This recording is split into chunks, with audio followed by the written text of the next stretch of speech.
আসসালামু আলাইকুম।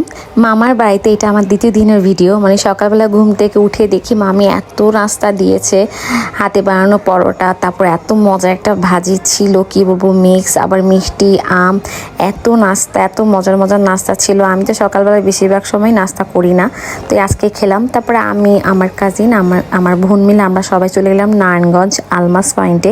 আমি তো খুব একটা চাই না, তো আমি অনেক কিছু চিনি না, তো আমার কাজিন বললো কি আপু অনেক সুন্দর আলমাস পয়েন্টটা, চলো আমরা একটু ঘুরে আসি।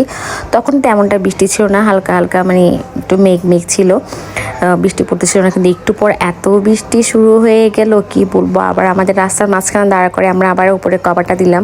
আর এখানে অনেক ছোট ছোট অনেকগুলো মিশুক দেখা যাচ্ছে, খুব সুন্দর দেখতে, সুন্দর লাগে, মানে সিএনজি টাইপস, অটোর মতো আর কি, যাই হোক। তো এখন আমরা চলে আসলাম আলমাস পয়েন্টে। এখানে কিন্তু সব ধরনের ব্র্যান্ডেড শোরুম আছে, সেলের আছে, তারপর আড়ং আছে, অ্যাপেক্স, তারপর নবরূপা, সব কিছু আছে। আমি মোটামুটি সবগুলোর ব্র্যান্ডেড একটু করে ঘুরে পেলাম। আড়ংয়ে ঘুরলাম, কিন্তু আমাদের উত্তরা একটু বেশি কালেকশন, ওদের একটু কম কালেকশন, কিন্তু সবই সুন্দর। আড়ংয়ে গেলে কিছু না কিছু কেনা হয়ে যায়। আর এখানে সব উপরে উঠে দুইটা তিনটা করে সবগুলো শোরুম এখানেই আছে। এরপর আমি আরেকটা শোরুমে চলে গেলাম। এখানে আমি একটা আদিয়াতের জন্য একটা ওয়াটার পট খুঁজতেছিলাম আর কি, কিন্তু পাইনি। আরও অনেকগুলো জায়গায় ঘুরলাম, কিন্তু খুব বেশি ভিডিও করিনি, জানলে ভিডিও ক্লিপসটা অনেক বড় হয়ে যাবে। এরপর চলে আসলাম নবরূপায় আসলে আমার আম্মুর কথা মনে পড়ে যায়। আমার আব্বু সবসময় আমার আম্মুকে নবরূপা থেকে শাড়ি কিনে দিত, সাথে আমাদেরকে নিয়ে যেত। আব্বু পছন্দ করতো আম্মুর জন্য। তা আমি ভাবলাম আমার ছেলের জন্য একটু পাঞ্জাবি দেখি কয়েকটা। এখানে আমার ছেলের জন্য আমার পাঞ্জাবি পছন্দ হয়েছে, কিন্তু আমি সাইজ পাইনি, তো সেজন্য নিতে পারিনি। এই ব্লু কালার পাঞ্জাবিটা আমার অনেক পছন্দ হয়েছিল।